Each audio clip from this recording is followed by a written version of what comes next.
So I want to talk about addiction recovery, healing, and generally for anyone that's trying to change their life from some sort of pattern that has been limiting them, keeping them stuck. Now, for me, my first, addiction was Oxycontin, and I was using horrendous amounts. I mean, like 800 milligrams of that stuff a day, and that was just keeping me feeling a little euphoric. I mean, that's the thing. Your body realigns to new states. You give it a drug long enough, your body realigns with that drug in its harmony. So I want to talk about detox and then what's known as the pink cloud, and also how to utilize that pink cloud to propel your life into true long-term recovery. It's pretty simple. When you detox from opioids, your body goes through a huge, awful process. And I have done this process successfully, like the full physical part, I would say I've probably done at least 50 times. Now the thing about that's a year or so of opioid detox. If you see it as like a week process, it's usually about a week physically if you go cold turkey. So, I mean, what I mean by cold turkey is not using like aids to help the symptoms, but I mean not using something like methadone, Suboxone, or kratom, or anything like that that helps detox from the drug. Now, all three of those substances are great things to use if you can actually handle using them short term. In most people, I mean, kratom is easy to handle, Suboxone's easy to handle. Methadone gets you a little too high, so I never really could use that as a detox method. That was always a permanent thing, But so when I would detox, my body had a perfect process, and this realignment process I learned is something that happens with not just opioid detox, but sicknesses in general. And the thing about the opioid one is it would start like this. You would start yawning. That's as your body starts, the drugs start leaving the system, you start yawning, you start sneezing, you start salivating, and that's the beginning.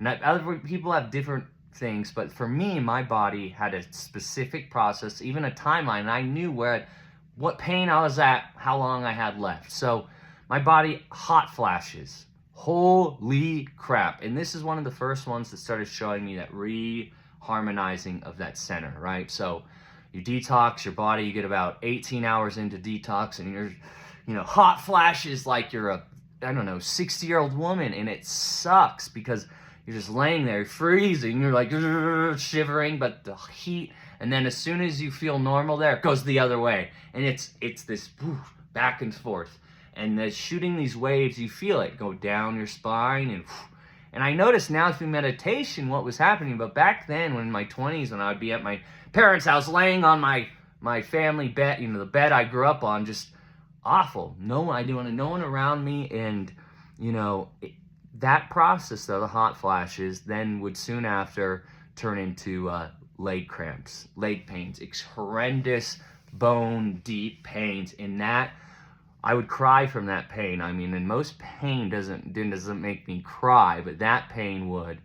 But as I felt it, the interesting thing is it's like the waves of energy were being shot down my spine, through all my, and then back up. And it was this intense energy. But what was happening is kind of, if you start seeing it, this realignment. My body was finding its center again. And as, the other symptom is no sleep. That was probably, you'll ask most people, it becomes the worst one. I know I would go 7 to 9 days with no sleep, and I'm not a stimulant user like that. So it would be pretty awful. I'd start hallucinating, seeing things, terrifying, dark things, and mixed with the fear and the pain. That detox symptom, not many people make it through if they're going cold turkey. They usually will relapse. If you're the lack of sleep, those things, and I never got vomiting. A lot of people get that. Just constant vomiting mixed with these hot flashes. But the good thing is each symptom has a period of time it represents, like in your body. The hot flashes, although start really intense, get slower, like longer and longer between how often they happen over that week. So by the end of the week, you might have a hot flash every, hour or so. And you're like, all right, and the goal is to not get angry at these symptoms, right?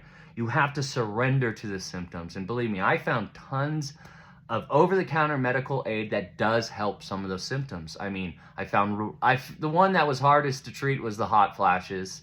I couldn't really find a med that treated that. Now you could use, supplemental opioids or similar stuffs like tramadol or kratom or these different things that you can use. You can use kratom over the counter now, but tramadol, it's not legal to use it, from a doctor to detox you. I mean, maybe the laws they have written are just there to help the pharmaceutical companies. They're not hard. They're like Suboxone's been around since the 50s and 60s or so, and they only made it legal for opioid use like 2004. I don't know, some bullshit. As soon as they got everyone hooked on the oxycodone and they knew they couldn't prescribe it anymore, they released their medicines to help get off of them. It's like fucking awful dark. And the funny thing is, I get ashamed for my deceptions. Good grief. So anyway, as the detox symptoms go, you actually when you start feeling a little better, your mood, like for me, my mood would start getting a lot better. A lot of people get awful depression, and thank God that wasn't one of the symptoms for me. I had the hot flashes, the leg pains, the lack of sleep, the weakness, the general inability to eat food and stuff. And it's like a flu, but it's much worse because there is that just awful emotional, and usually you're going through it and you have chaos in your life. So it's not just like you're sick, but your whole life is destroyed. So, as soon as you get better, you have to face even other stuff. So it gets pretty horrendous to get through. But so why I'm saying all this is that realignment, the body goes to that detox, and after it starts realigning, it starts producing its own chemicals again, and it overcorrects in a way. So you get a pink cloud effect. And what happens is you've done with the physical symptoms after a week. And now if you use something like Suboxone to detox, you will not be done in a week. Depending on your titration method, it could be months. But if you use Suboxone in a detox for a few days, I guarantee your detox will be extended 2 weeks.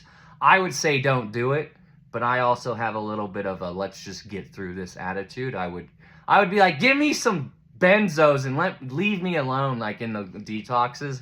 And I would be like shaking and vomiting for 3 days, but it would be worth it because I wouldn't have to detox a week later when you leave the treatment center. That's the other thing. They use meds like that, and then you end up detoxing right when you leave the treatment center. It's the dumbest shit.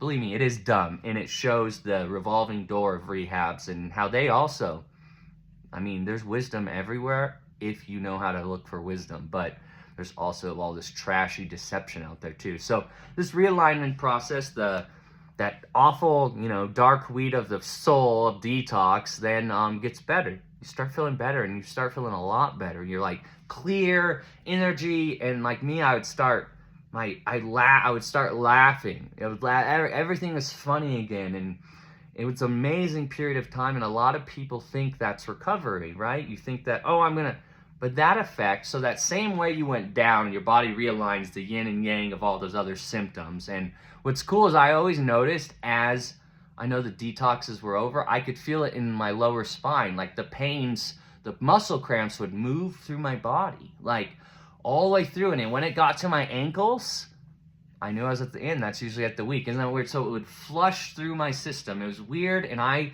could guarantee I could write about these symptoms in much more clarity. But just trying to share that the pink cloud, what you have to do with that pink cloud, with that boost, that is the boost from God, I would say. So you do the physical work, and then you get this boost that boosts you, and that helps your mood. But if you're not careful, you'll think that's the end of the road. And the realignment that happens, it goes way up, and then it comes back down to a regular level, back to what you were closer to before using or whatever. It just doesn't feel quite as good ever. But the goal is to use those 2 months to get your shit together. That's what I would tell you. You do the work in those 2 months. You use those mental states that you're given, that's sober and free, and an example of what life will be like. But there's that work in between again. You're going to have to do the emotional work, right? The work that focuses on why you do the drugs, why you eat the food, why you don't get out of those relationships, right? When you break free from them, you do get a boost. And that boost of energy really does help you. It's, science talks about the pink cloud and they study the chemical stuff, but I'm telling you, as someone that's been through it, how to use that. you're going to feel good. And I guarantee that the way your brain's been telling you, the mind, it's lying. It has no fucking clue. You have no clue. So stop thinking that you do. I mean, I guarantee that if I were to talk to my past self, I'd be like, all right, you do know some things, but you never listen to them.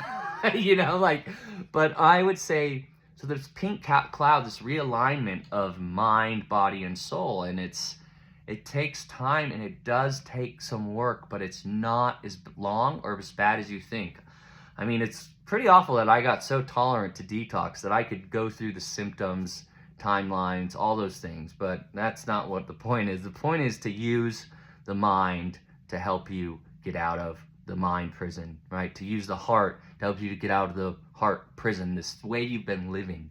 So using the pink cloud, you're in a higher vibrational state at that point. So use it. That's the gift. When you're on good moods, start praying, start lining up. What prayer to me is becoming a vibrational state inside me. So feeling, not just feeling, but learning that all is vibration. You'll start feeling that the drugs and the substances block you from this. And I don't just mean opioids. I mean most substances will block you from this. Like if you have to medicate yourself, like because you're too angry, too depressed, those things, I get it.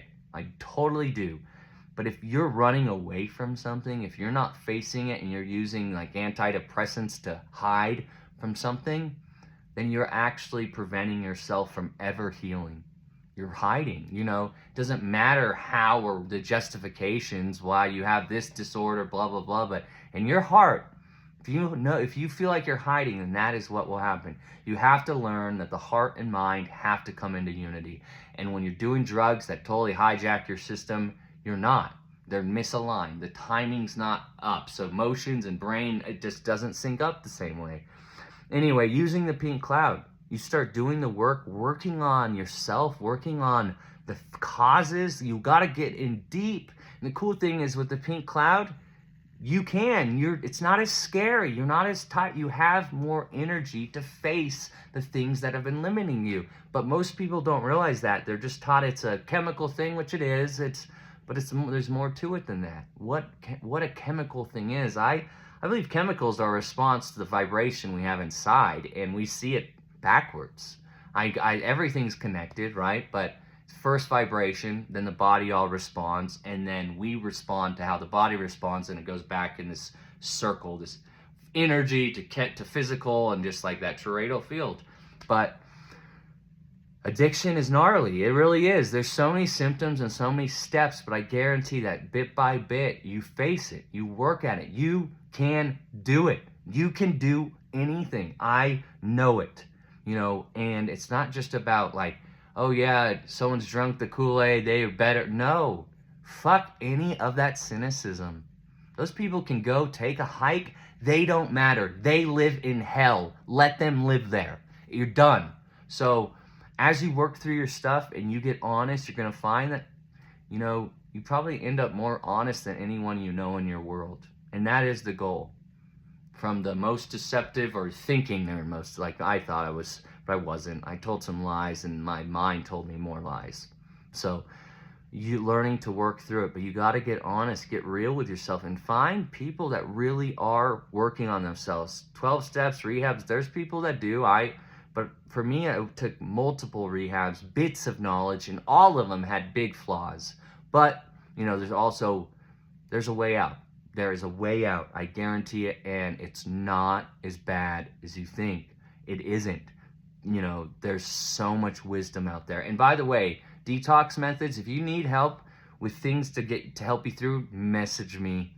I absolutely can help you titrate to find ways off the stuff without having to go talk to an idiotic doctor that can't do anything anyway, and then they judge you because they think you just none of that. You don't need to go to any of them. I guarantee if you're ready. But it isn't a process for the weak. It's not. Addiction healing is for the strong.